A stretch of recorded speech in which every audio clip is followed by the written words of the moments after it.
to be together for this 90-minute workshop where today we will build a multimodal web app. We will build a recommender using some GenAI technology. This session is a live stream. It's not a recorded session. Join us either on Crowdcast, LinkedIn, YouTube to ask questions and interact with us. We will mostly follow the question on Crowdcast. I'm Cedric Lunven. I'm a software engineer at DataStax. I've been in the software industry for 20 years. I'm the creator of a Java framework called FF4J. I've been a lot of open source contribution lately on LangChain 4G, which is LangChain for Java, Spring AI. And at DataStax, I'm working on ecosystem and integration with different partnership. But I've also been in the developer relation and software advocate not so long ago. All right, so it's a live session, okay? It's not the traditional webinar when I'm just talking and talking. I will try to alternate explanations and code samples, driving into code. You doing some exercise if you want. So better you to have a laptop with enough space on your screen. But if you don't want to do the exercise and don't want to do the building the app with me, it's not a problem. Just follow along. 90 minutes is not so long. If you stay with me up to the end, we will play an interactive game where I will ask questions and see who among you is the fastest. And you will see it's a funny experience where you get points and see who paid the most attention during the session. So without further ado, I did that already. What we are building is a clone of Fashion Buddy. So here I can go over here and show to you what it looks like. So the idea of this app is actually to upload an image and look for the database for any image that's look like this and recommend product based on that image. So I'm coming from a region in Brittany, France, where we like to wear this kind of t-shirts with straight horizontal lines, very typical for where I live. And so, want to try the same thing here and try to find that. So here I got my first result.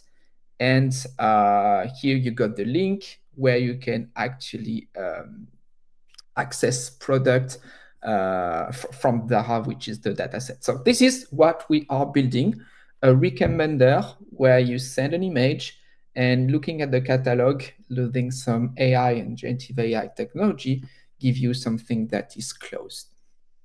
All right. Okay. So the first part of that will be to interact with Google. So Google Gemini is the AI we will use today, using different API there, the chat completion and the embedding APIs.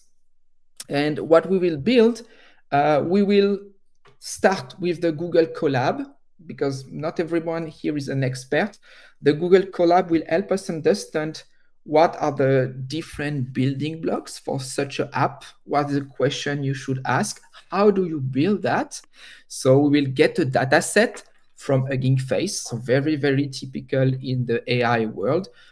You are looking for data sets, so you can think about Kaggle, but lately about AI, it's all again Hugging Face. So we'll see how this data set is imported.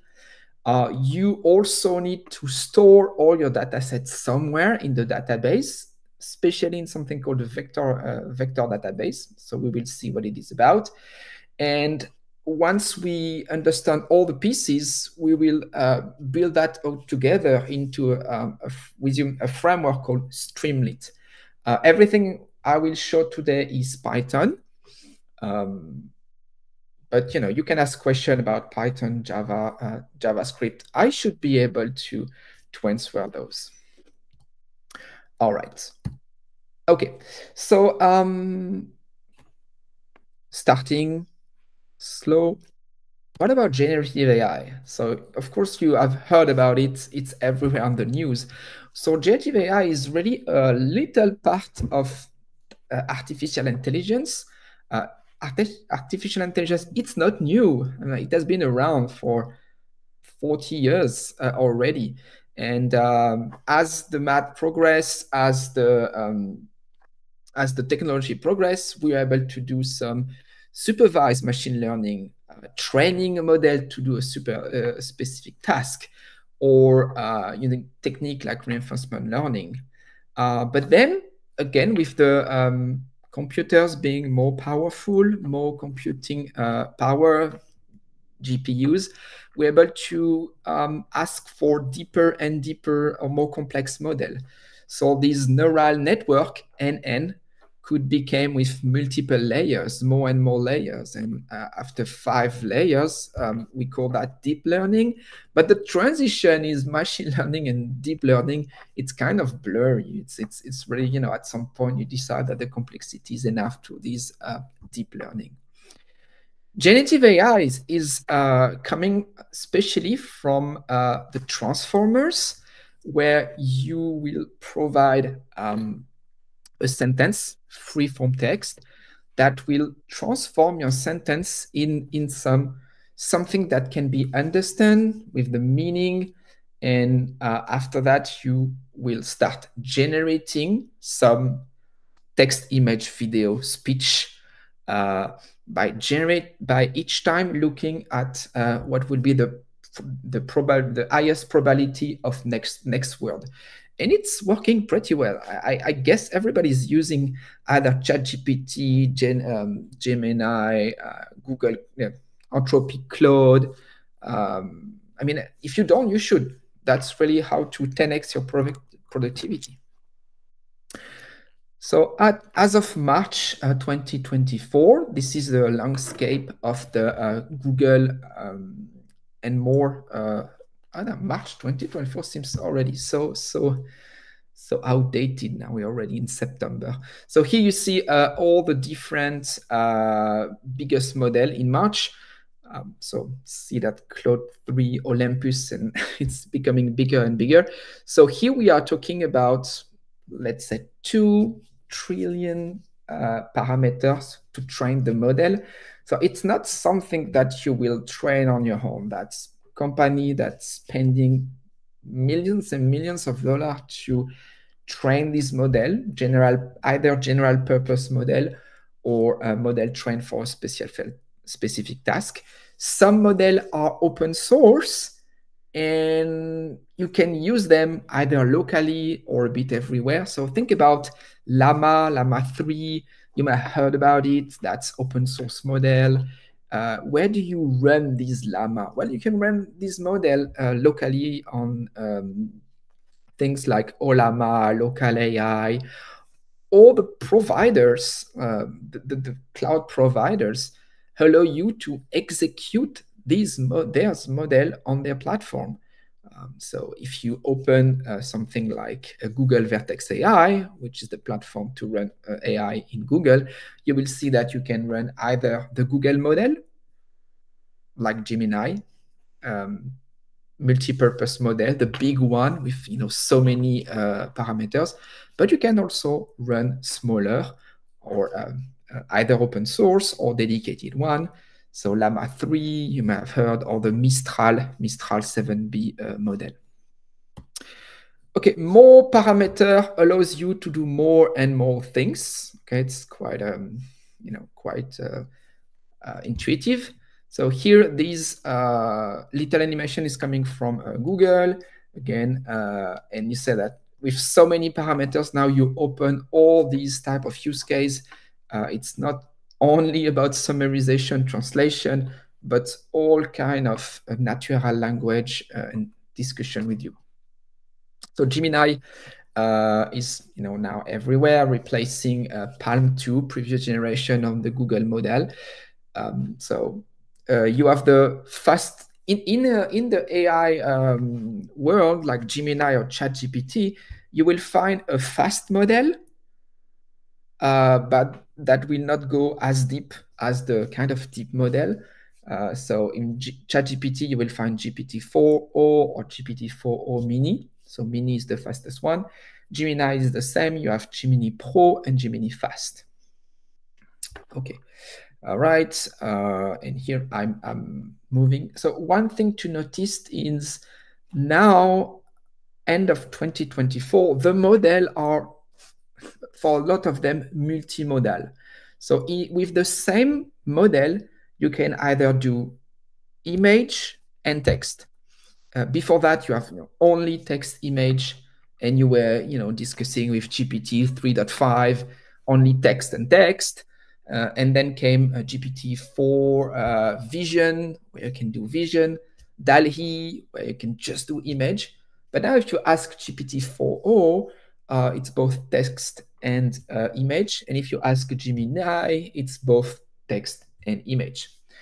So I will explain a little bit how both image and text are encoded in the same place.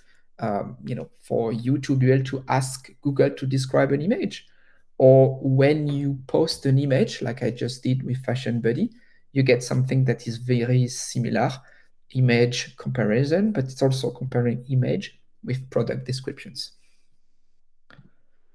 Okay, use case, moving fast. Don't want to spend too much time on the explanation. Again, the session is meant to be interactive and you doing stuff. So with the big models we have today,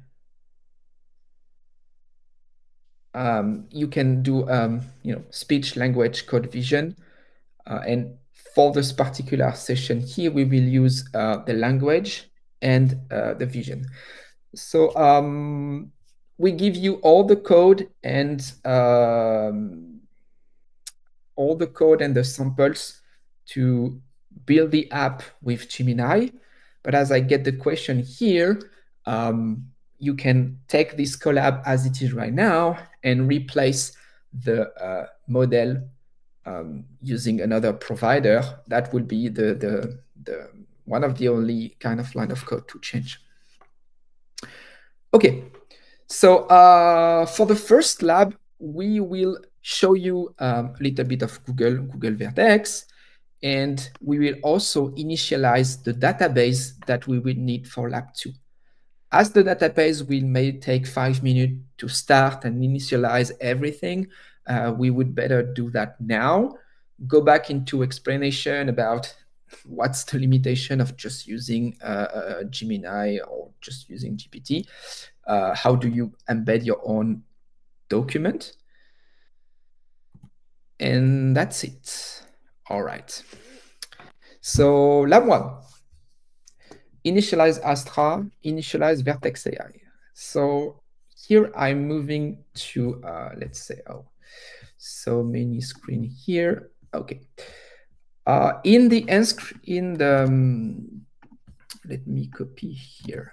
And I'm copying here in the chat the GitHub repo where you will find the step-by-step instructions with everything I do. So if I move too fast, or you have no materials to follow along today, you can go back and do it step by step. Everything is free. You don't have to install anything, and you can run that with no powerful machine. Everything is in the cloud. And for the instruction, you can read it step by step. Okay, so I will move housekeeping. And I will simply go lab 1. So first things we are doing is initializing the database, for that to start. So here you got a link over here. So I will use that link that will get you to astra.datastax.com. So here, let me copy the list as well in the chat for you to go there and start going there. You register. Free. You can use either Google or GitHub, and you end up here. I'm already signed up, so I can directly go to sign in, and this is what the homepage look like. Okay, a lot of things happening in Astra DB, but For now, let's simply go into databases and create a new databases. You want to pick the vector type of database because in the generative AI world, all the searches we are making are mostly based on something called vector search, which is a flavor of semantic search where we compare vector together, but I will explain that later. So for now, database name, here we can say workshop dash fashion, okay? And see, you have multiple regions available, so all cloud providers available, and pick the region you like. So here I will pick US East 2, but pick the one you like or the closest to you. There is no difference. They're all free to use, free up to $25 of credit per month forever. So it's not like after a few days we will ask you to pay. With those $25, you can do up to 50 million queries a month. So that should be pretty enough for this workshop. So Vertex AI, as I got the question, is free in the beginning. I mean, when you subscribe, when you register to Google, you have a few credits. And after that, it's like any API. Yes, you have to pay. There is no free meal. Okay. Still, yes. Some AI providers provide some free API. Workers AI from Cloudflare, it's still free for now, open in beta. But for Anthropic, for Mistral, for ChatGPT, for Vertex, they all are credits and things you have to pay. So here, as you see, the database is initializing. That will take a few minutes. This is why we do that now. Hope you also registered and went into creation. Yeah, see, pretty good. I see a comment in the chat saying, what is this product? Yeah, what I'm talking you about is the database. Okay, hosted in, so called Astra DB, hosted in the cloud. And you will see why during this workshop, what we are using that. It's to do generative AI with your own data. All right. Okay, so it's starting. Let's say during the time it starts, I will simply move into 1.4, not waiting, and I will come back 1.3 to copy the information. Okay, so Google Cloud Console. Okay, let's go here. I'm going into the Cloud Console. So yeah, let me go with a DataStax account. That's better. And here, when you access the first time you access the Google Cloud Console, as I told before, you get, I think it's $300 of credit, which is pretty nice. I think it's valid for 1 year. So here you create a project. And so here I already have 2 projects. Let me ping this one. And what we will use is actually Vertex AI. Okay, so the Vertex AI is the sub product in Google Cloud that's doing all generative AI.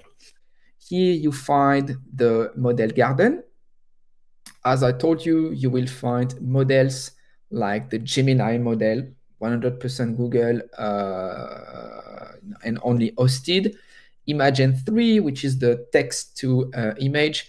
Gemma 2, which is the open source model from Google that you can download and run locally, run in your own infrastructure.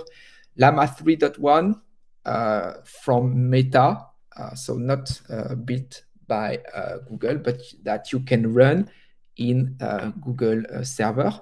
And it's a bit the same for the Mistral model or the old Palm.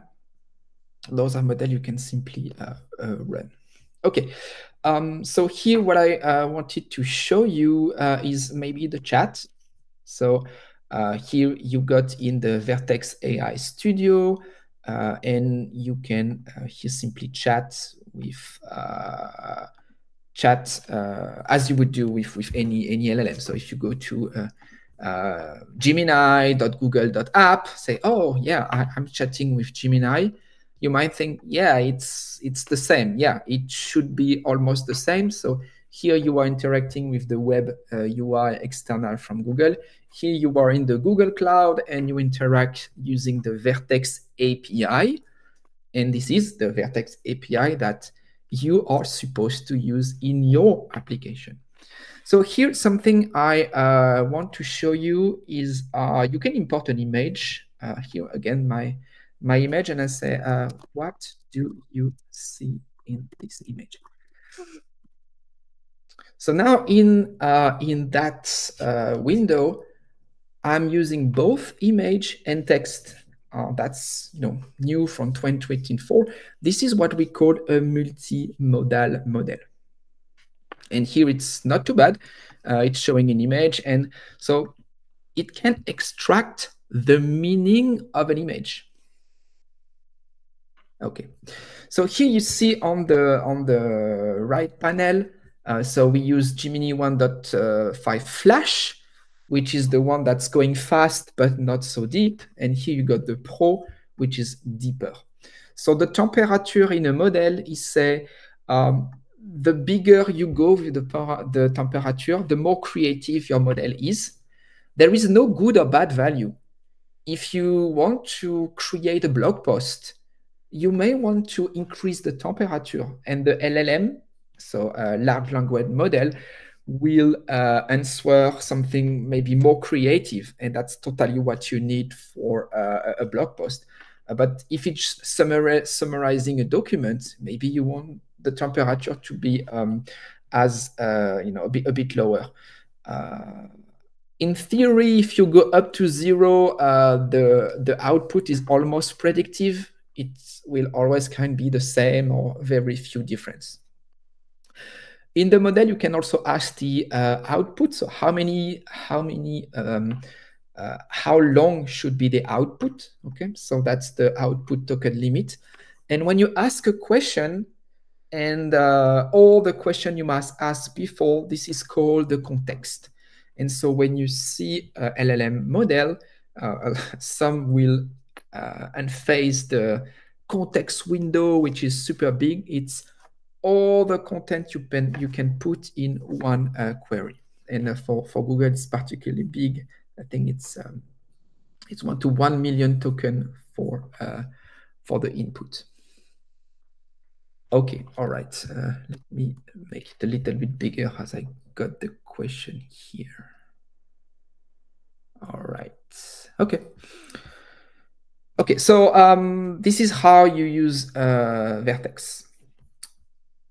Okay, so here I went into 1.4, 1.5, and the studio, and I show you a little bit what you can do and how to interact, how to try Gemini.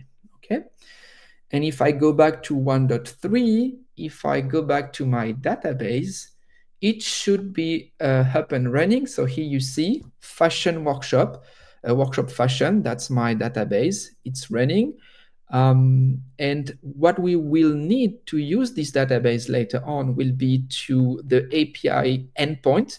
So here what I'm doing, I'm copy the endpoint and I'm putting that in text files because I will need that later on.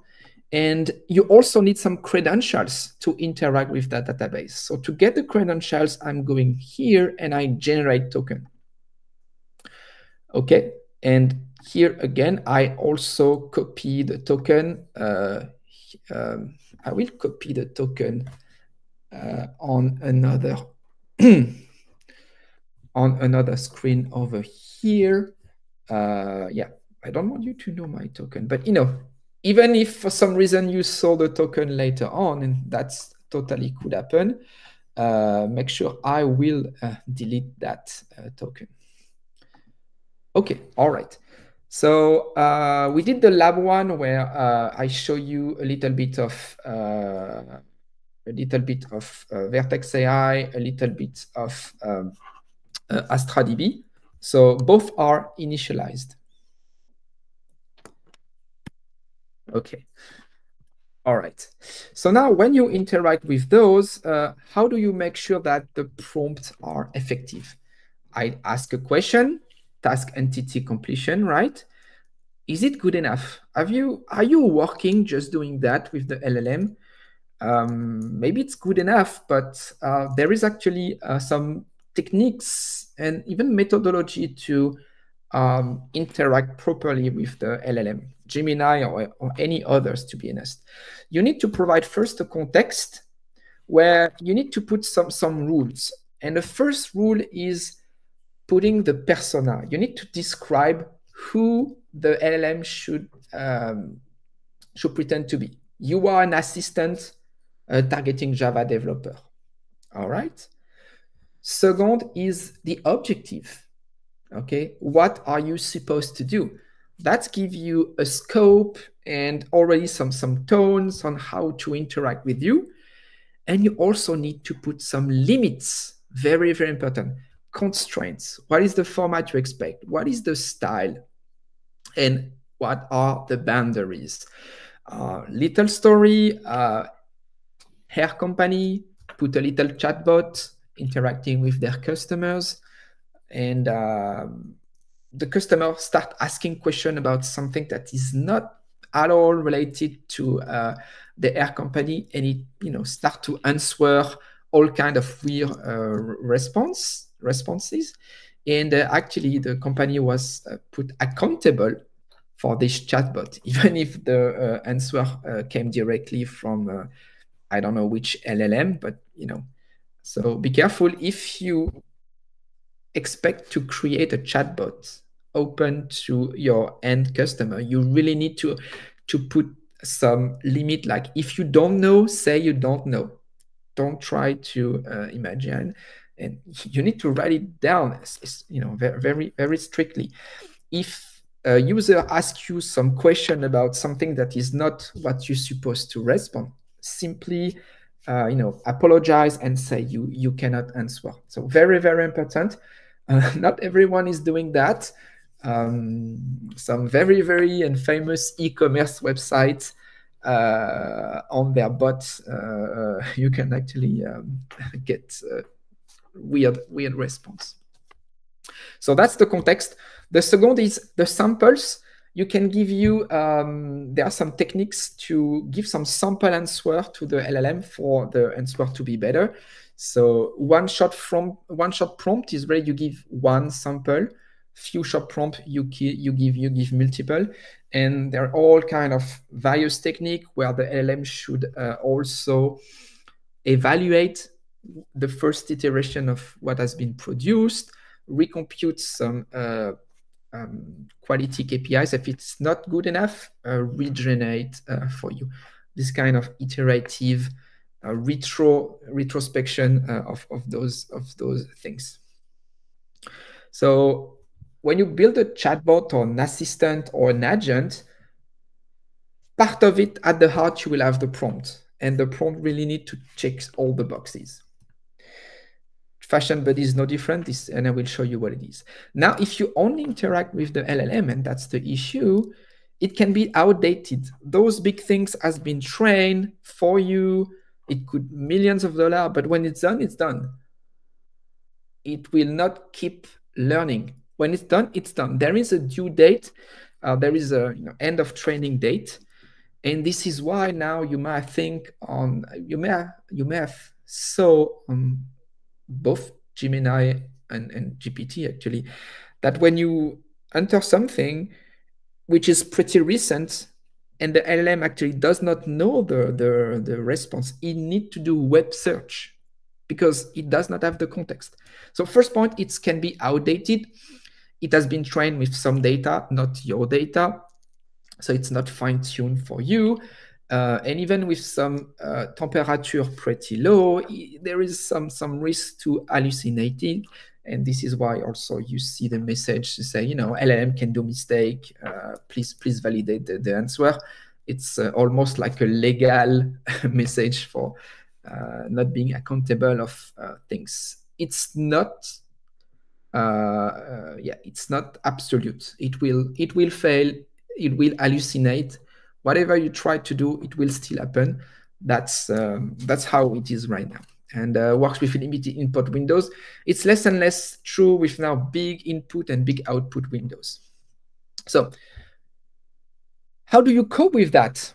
Because here are, let's say, Fashion Buddy, the little things I gave you. I put an image, and it finds image very close from a catalog of product, supposedly my product. So in this standard, I will put my document in the knowledge base. And to put my document in the knowledge base, it's something called RAG, for retrieval augmented generation.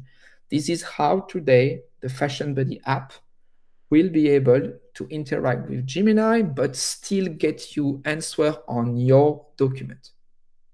Okay, so that's the big world. How does it work?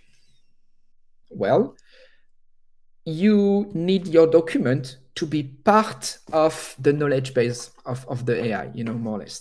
So the first step to do is to read your document, do some cleansing, maybe reformatting, and splitting the document into chunk sentences.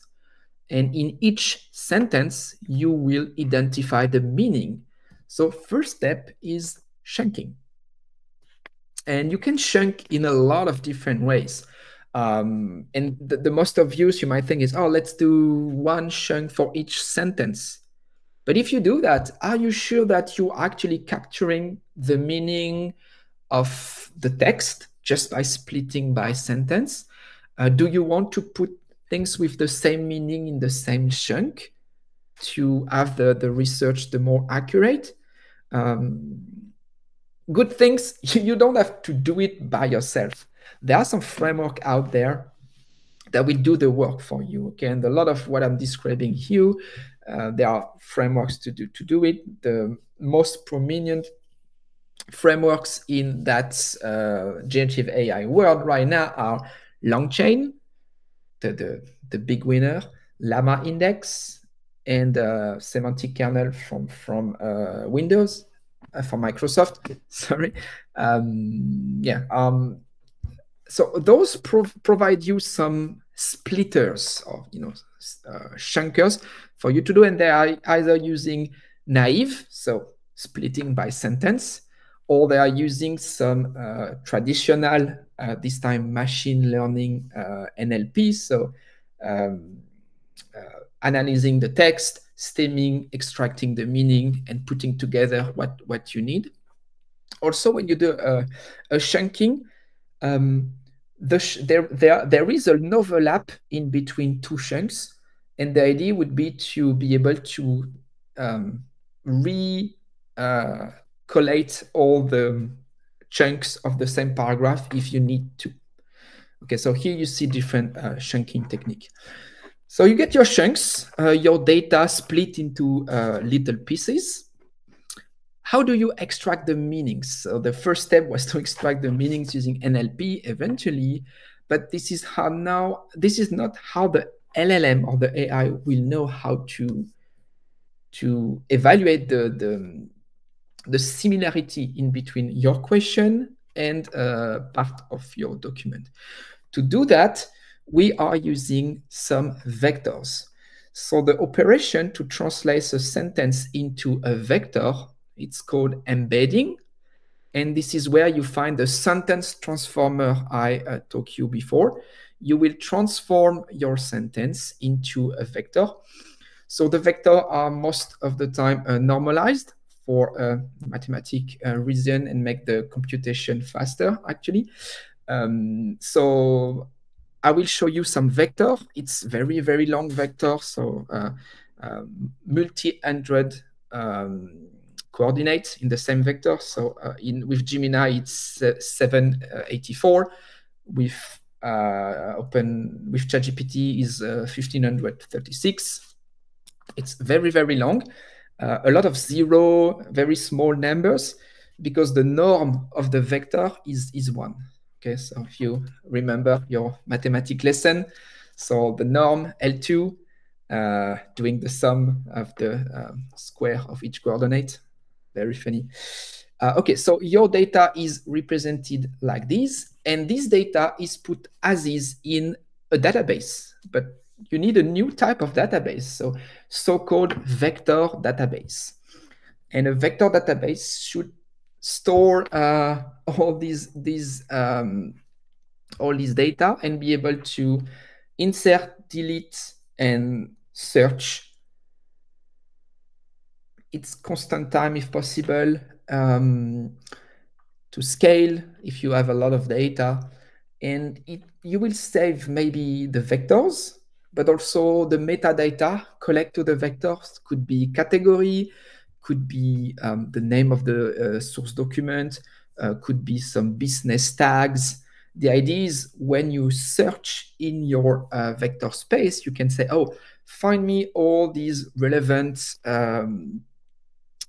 chunk based on this question, but filter only for this location in the world of this type of document, or these here in Fashion Buddy, we are filtering by type of clothes. So if the category is t-shirts, you will find all the t-shirt or only t-shirts that are close to what you try to ask to get. Okay, all that, it's called the ingestion of the it's the ingestion. Okay, so yet you got the database, you save all that in the vector database that needs to be performant, resilient, dynamic. Okay, and so here we created a database in Astra DB, actually leveraging an open source solution called Apache Cassandra. 5.0 of Cassandra has been released this week, so it has been created, wow, in 2012 already, so 12 years ago. So not new, very mature technology. It's a NoSQL distributed database that was there. It's a column-oriented that was there for a while, powering some little companies like Netflix and Apple. And that's the vector capability, the way to store vectors, has been added last year. So this is what we leverage on. So I got the question here, what is Astra DB? Well, it's a vector database that leverage Apache Cassandra to offer you the use case you need to do vector search and build a generative AI application. Okay, so the retrieval, we saw that path. So now when you are doing a search, what is the piece of clothes that are very close to this picture? Okay, you will take not the image, not the text this time, but all the image, and you will complete the embeddings. So the image you gave will be part of the question. So here your prompt will be amended with what is retrieved from the vector database, and you will get the end solution. So here you ask for a question in the prompt. Your question is augmented with some data coming from the vector database. The whole prompt is again reused and encoded for then later just get the answer.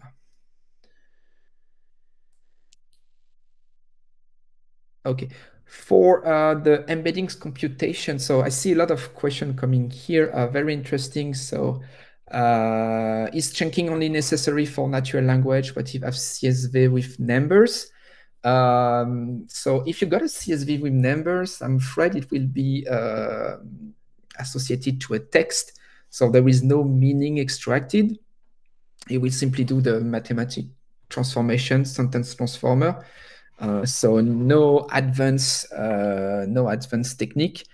So you might end up with some very hard to use vector or not. It's not a lot of meaning.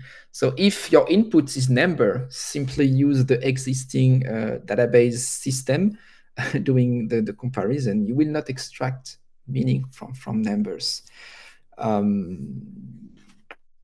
Okay, what's doing is chunking. Chunking is really splitting into small part of text, because a vector, if the dimension is, for instance, 1024, it can only encode about 100 token.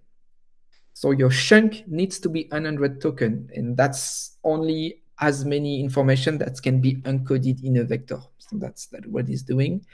And which word embedding technique is used? Well, it's really depending on each embedding model. But to be honest, they do not communicate about it. So here in Gemini, we are using Gemini Embed 001, but we don't really know how it's encoded. There are some letterboard on the game face to see which are the better embedding model. But it's, I find it subjective, even if the coefficient seems to be scientist. So yeah, these elements are not prereq. Okay. So the chunking is really done by a framework out of the box like LangChain, Llama Index, and Semantic Kernel. It's never to you to do. And there are also tools and company like Unstructured that will take a PDF, that will split the PDF by page, do some multi-threading technique, processing multiple pages at the same time, and for each page doing the chunking for you. So it's not on you to do the chunking. You will either use LangChain and use text splitter or XXX splitter that will do the work for you, or use a stronger framework like Unstructured. Vectorize IO is also something that can do that for you. Okay, so a lot of talking. Now let's see this Google Colab, and let's put all that in action, okay? So this time I will take a data set from a game face called Data Embeddings. I will, and I will show you the data set. I will import the data set into our vector database, okay? And I will show you how you can ask question to get results similar using the similarity search. All right. Okay, so here we go. Big number 2. Again, all the instruction are here. So if you find I'm moving too fast or you want to go back later on, here you go. Okay. All right. So let's go back to this Fashion Buddy workshop. So here I open the notebook. So here you got the Colab log notebook. Here it's also over here. So in a Colab, let me reload that because it's in a Colab you have a runtime. So let's restart the runtime as well if needed. Okay, and yeah, it's okay. Let me see if I can. Hello, let's go. So in a Colab, the first things you do is install. So it's all Python. You install the dependencies. And the dependencies, so I'm installed with pip. I will need stuff for the Google platform to interact with the Google Vertex AI Gemini clients. Rackstack AI is a wrapper that DataStax providing that include LangChain. Okay, so the framework that will do splitting and saving, it's LangChain, and it will actually use the Astra DB connector in LangChain to can I restart the session maybe? I don't know why it's not happy. Okay, so can I simply now run this stuff? And yeah, I need to install those. Hello, hello. Can take a while. Okay. Hello. It should give me some logs. Oh, it's restarting. Oh, geez. Hello, hello.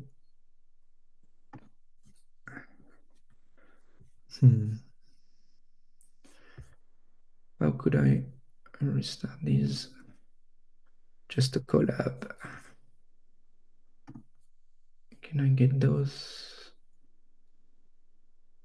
No, collab is not happy at all. Okay, let me try that link. Okay, let's see if I get a better chance with this. It's a new session, new tab, run anyway. Okay, connecting. Let me shut down that.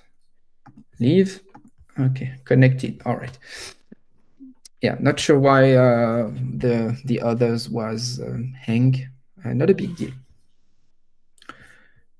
Okay, so now it's installing the LangChain, as I told you. So the LangChain component. Okay, so LangChain. Here you go. That's really the big framework in the AI world. So available both in Python and JavaScript, open source. That get you these. That get you the pipeline to build all those RAG things. So prompt model, embeddings, computation, vector store. So exactly what I'm showing you. The text splitter, the loader. So all that is there for you. So that's what we are doing today. Okay, so here it's keep installing. All right. So let's see. So it's downloading a bunch of stuff. Yep, so it's the real thing. Okay. So yeah, how can I prepare a little bit for what's coming? Okay. I will need my credentials. Okay, here it's there. I will need a bunch of stuff. Okay. Okay, so CUDA is the GPU. Yeah, a blog post about chunking. Yep, thank you, Michel.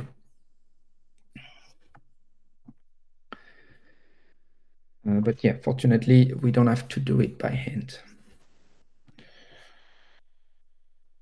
Hello, hello.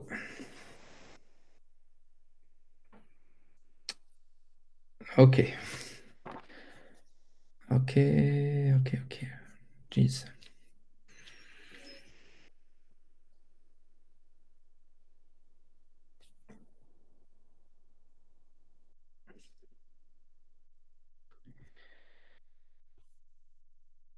Oh, wow.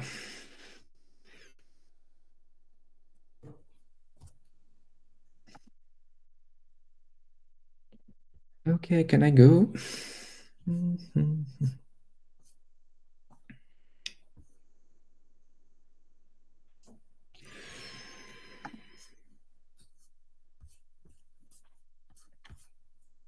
Okay, hello.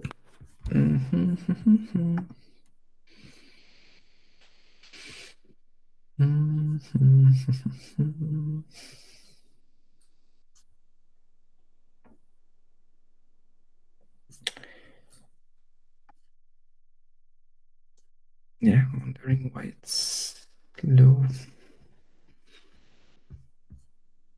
Yeah, I think if I try to import the package before and it will not do what I need.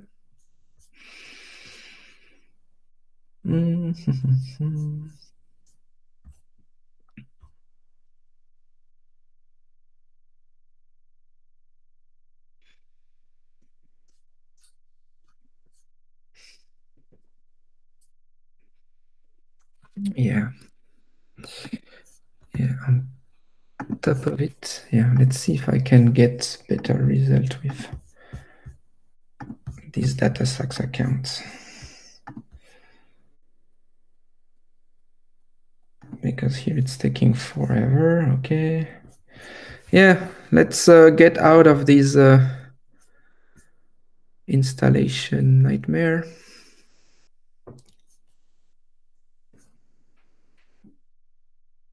Okay, let me hear. This one is still okay. Seems already done. All right. So here I run these, imports. Nothing special about it.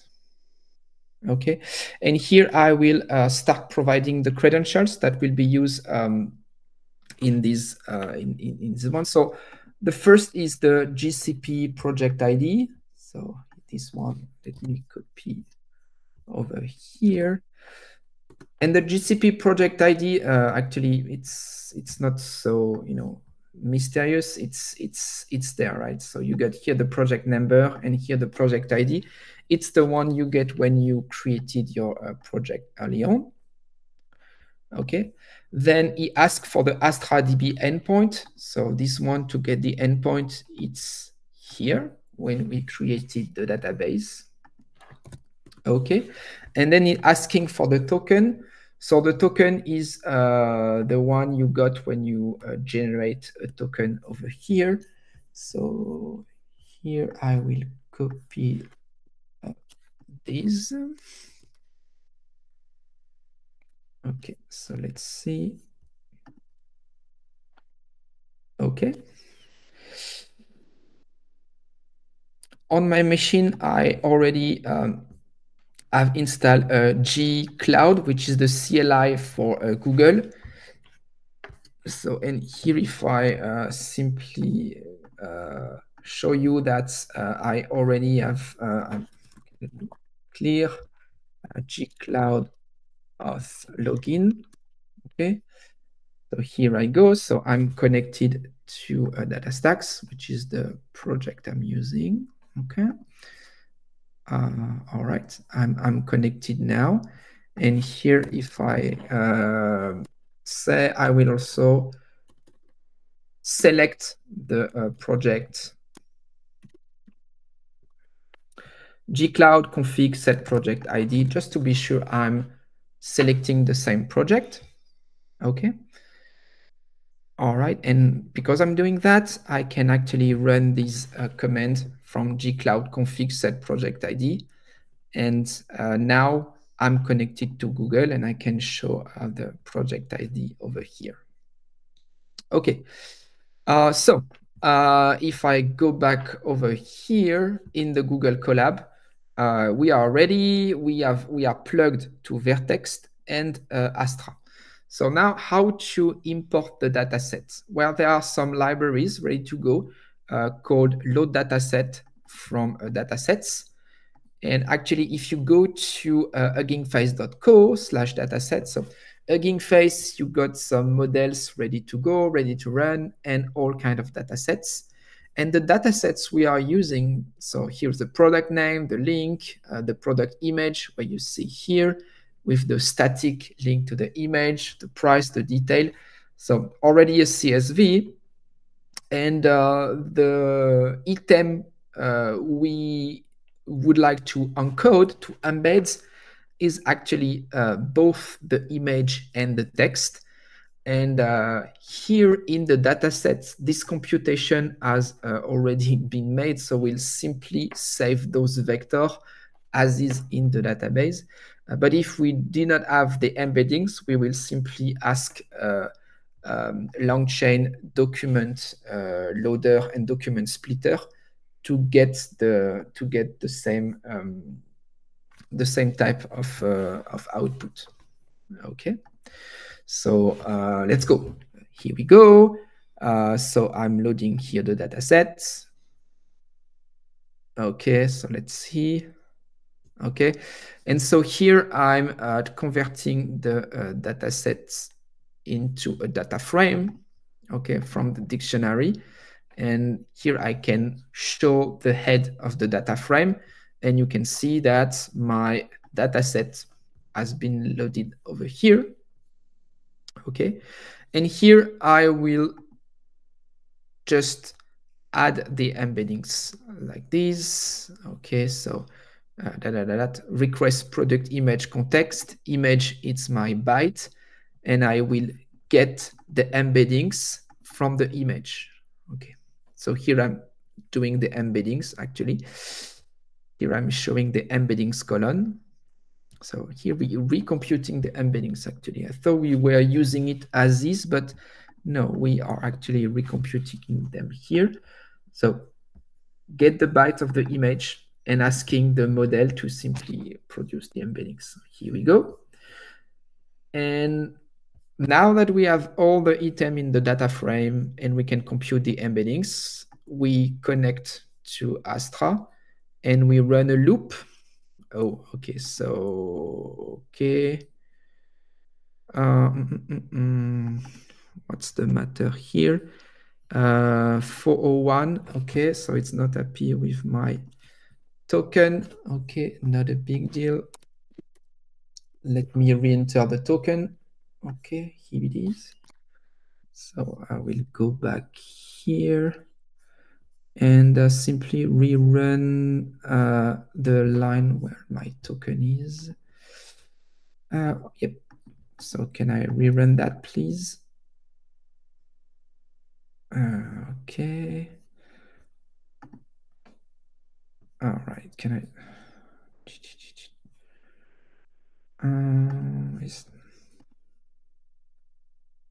No, but hello. Can I simply just rerun the cell? Stupid thing. It's not asking for the thing anymore.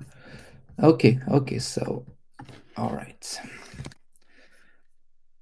We will move the other way. Okay, so you ask for my token. Here you go. That's my token. So are you happy now? Okay, now DB, you ask for my endpoint. My endpoint was there. Okay. Are you happy with my endpoint like this? Okay. Yeah, I may generate them again. But if I generate them again, I need to, oh yeah.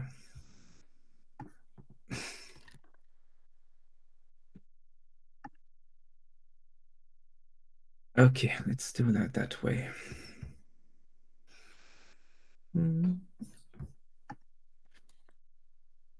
Astra DB, equals, okay.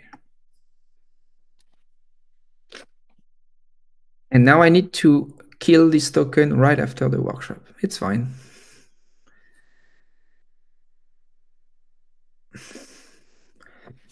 It's the real thing. It's not fake it.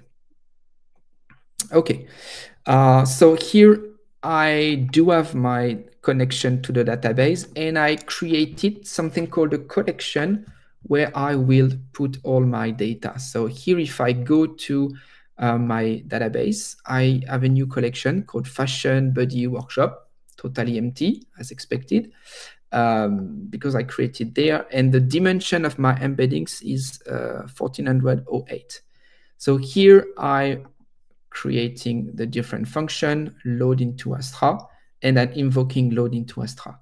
So loading my data frame, okay, in the data frame, extracting the different metadata, and invoking insert one to insert the data into Astra DB.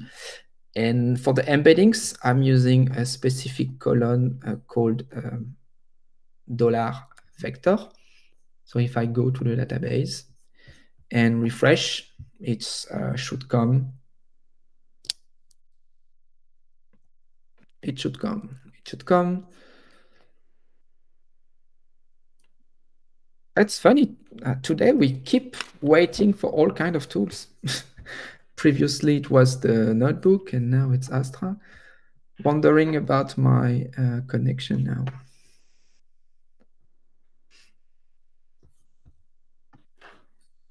Yeah.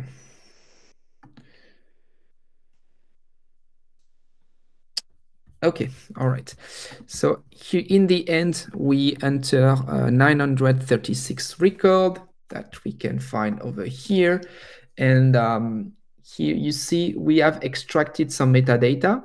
So like the product name, the link, the product image, the price, and here the details, and the embeddings, which is our vector. You can show the different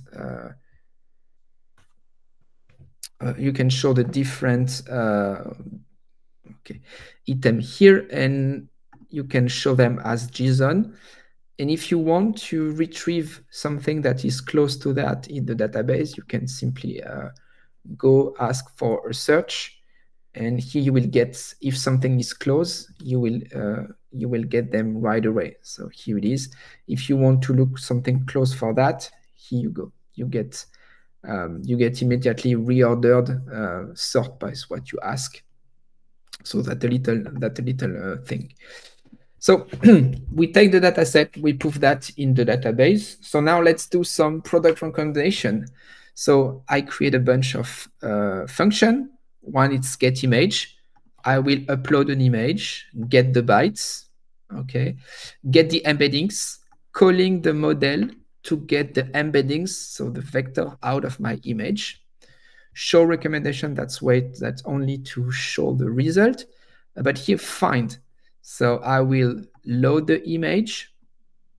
I will create a prompt, add the category to the prompt, get the embeddings associated to my image, and do a vector find. So I will simply look for all the vectors with the same category similar to the image I'm providing. So here I'm doing a vector search. So I'm comparing not the image directly, but the vector that are the representation of those image. So here, let me execute that. And so here I was just defining the function. And so here, if I want to execute those function, so here I will be asked for an image. So let's pick the image as used before. So here it's safe. It's called pick1.js. This is what you got here. And now I will look for the similar image in the database. So here, and I get 3 results. And if I go here, hopefully I got something that it's close from what I ask. Not too bad here. Here it is. Oh, it's the same link as Kling, maybe. Sweatshirt. Yes. Yeah, there is a kind of duplicates in the data set. That's we found out a duplicate. And here, oh, okay, yeah, this one is totally close to the type of t-shirts I put as an input. Okay, so now what about in Astra DB? Because here I'm using Astra DB. So here I ask for the embeddings on this particular image. So I can copy the embeddings and I can reproduce the vector search directly here. And here, if I apply, I will get the same result here. So here I'm doing a search by vector. All right. So here what I did, and here same with okay. So here I will get the image, okay, with the category, and here I get also find similar item. Okay. All right. So I took a data set. I used the model from Gemini to embed the image into vector. And now I asking question by uploading an image, transforming the image as a vector, do a vector find or vector search or similarity search to find the entry where the image are close together. Okay, so this function can simply be put almost as is as a single Python file. And to build some user interface out of it, you can use a solution like Streamlit. Okay, Streamlit. That will help you simply do a little bit of Python that. run the script, and it will show you the user interface like this. So I find this video pretty cool. And it's, what you enter is what you get almost. So to show you the Streamlit app here, and there are so many windows that I may have closed the GitHub one. So let me put back the GitHub step-by-step instruction over here. So everything I did was, in step-by-step instruction. So now if I want to run the application, what it's been asked is using in CodeSpace. Remember, we don't want you to install anything.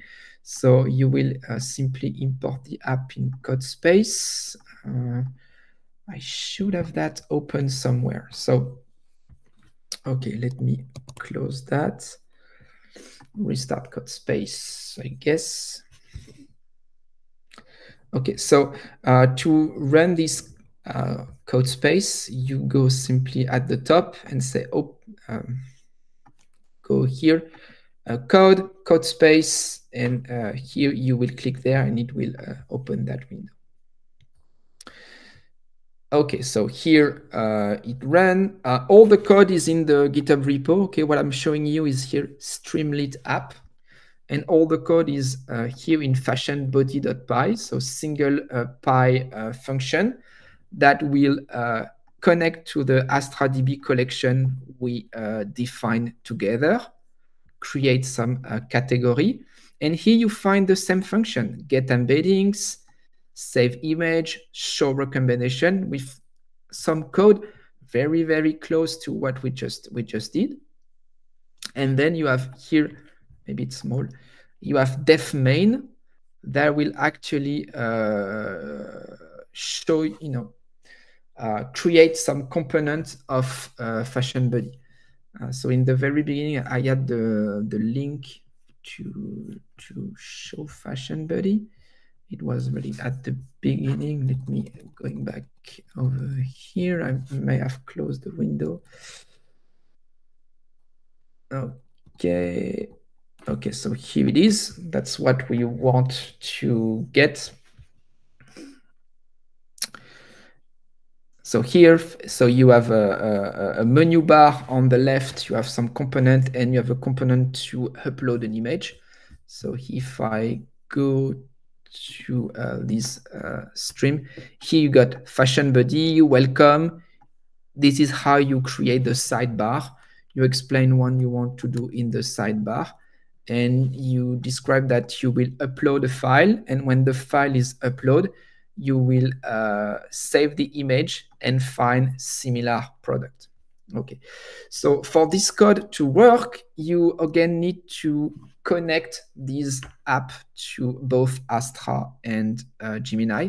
So you got here a secret.toml where you putting back your GCP project, your Astra API endpoint, your Astra DB token, and secret.json. So this one is generated from the console. So you go to your project.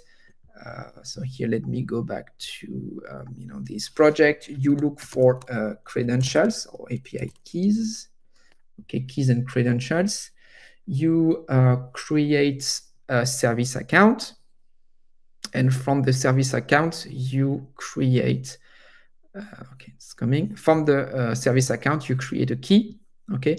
And the key can be downloaded as a JSON, okay? So very important when you work with Gemini, you export that JSON file and you use it as non-variable variables. Okay, so here it is. Let me close that, close that. Okay. Open a terminal. Okay. All right.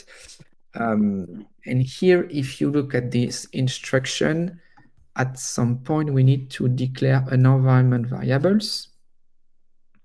Okay, where it is? So here it is, Google application credentials, where you referred the JSON file.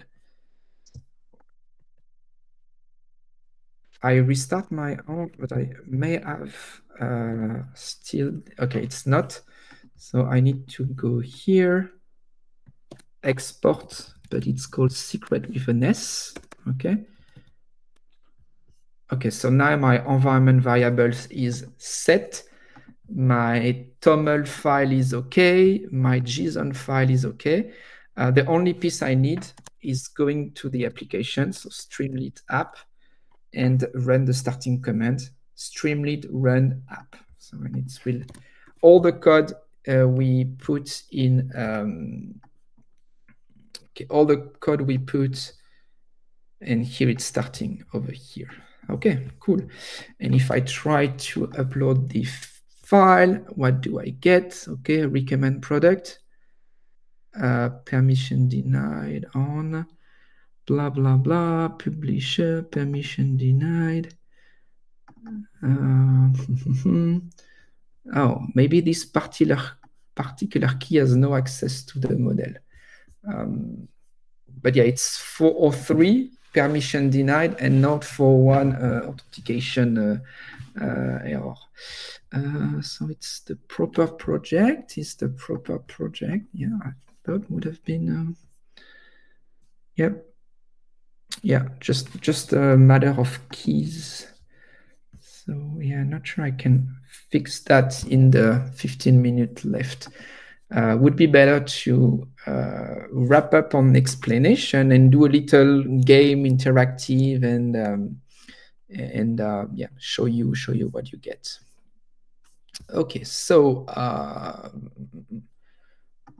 where are my slides again? So that's what Fashion Buddy. So here it is, and we can now go straight to the end. Okay, so all the code that was in the Google Colab has been copy-paste almost as is in this fashionbuddy.py Streamlit app.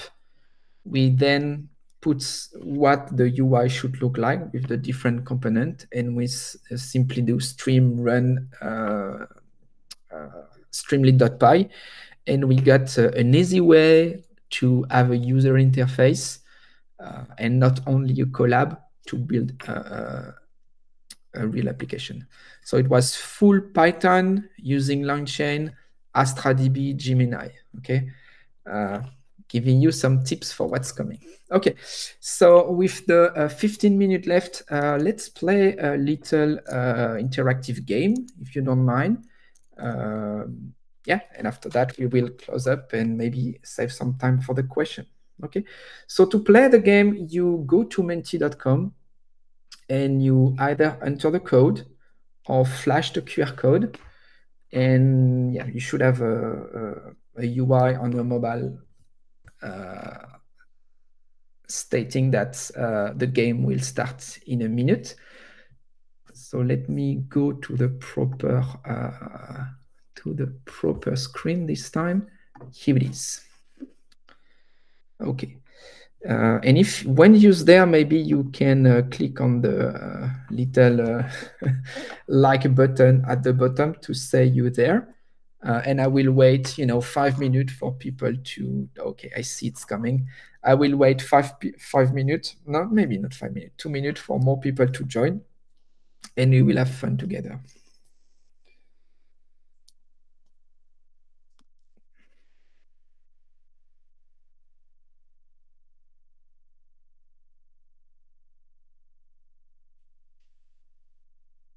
Okay, I see 11 like. Okay, 1 more minute. So again, it's on the screen, menti.com, you enter the code, you flash the QR code.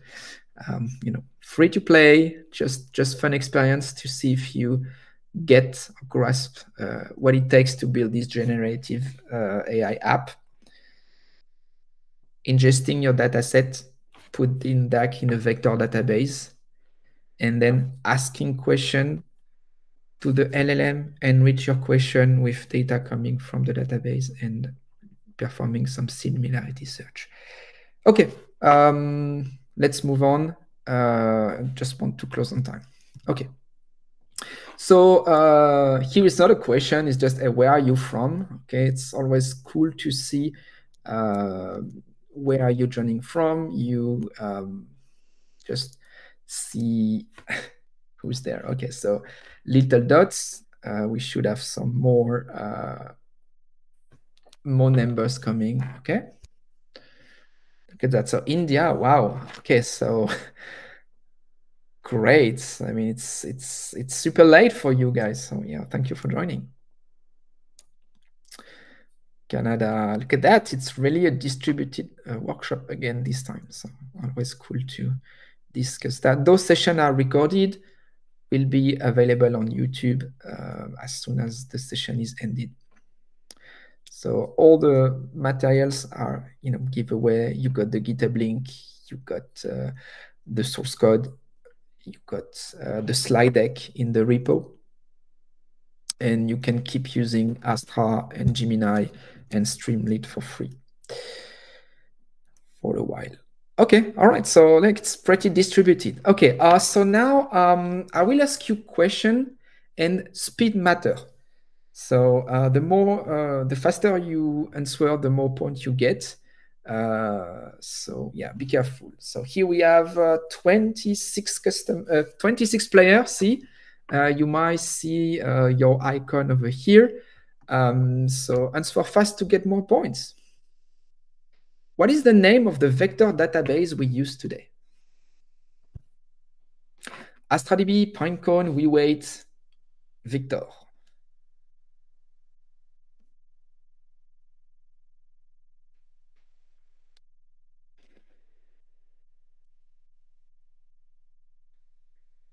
Okay, most of you had it correctly. Yes, it was Astra DB. Pinecone is a competitor. WeWait and Victor does not exist.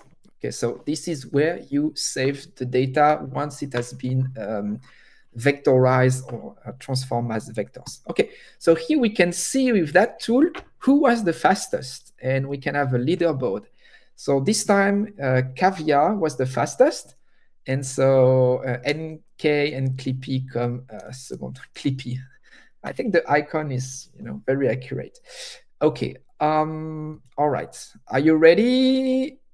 Everybody's there. Oh, even more player now. Okay. Go. So answer fast to get more points.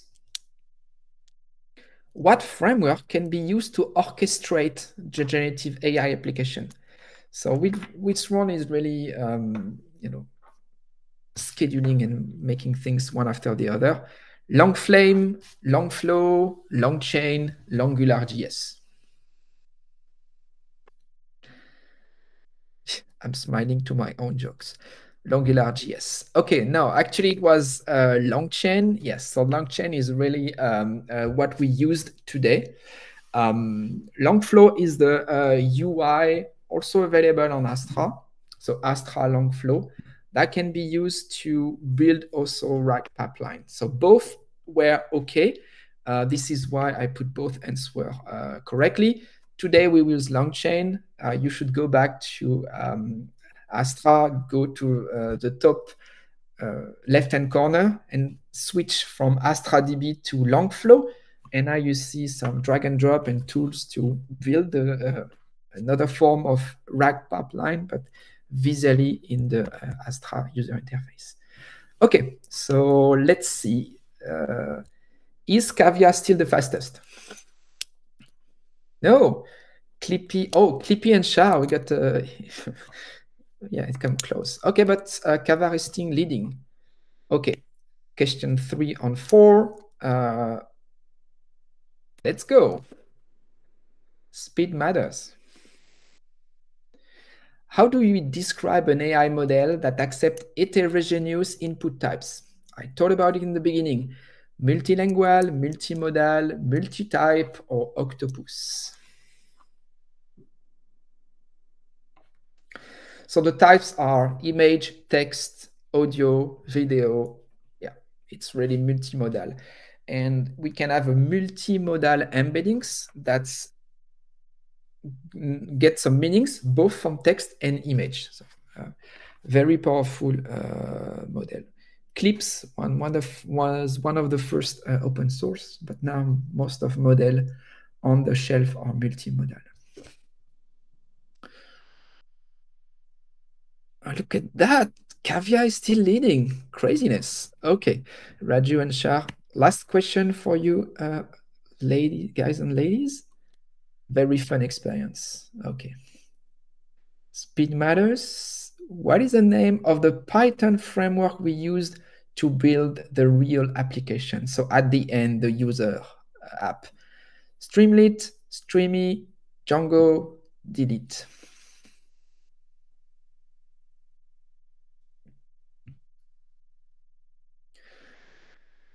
Yeah. It was Streamlit in the single file, so fashionbuddy.py.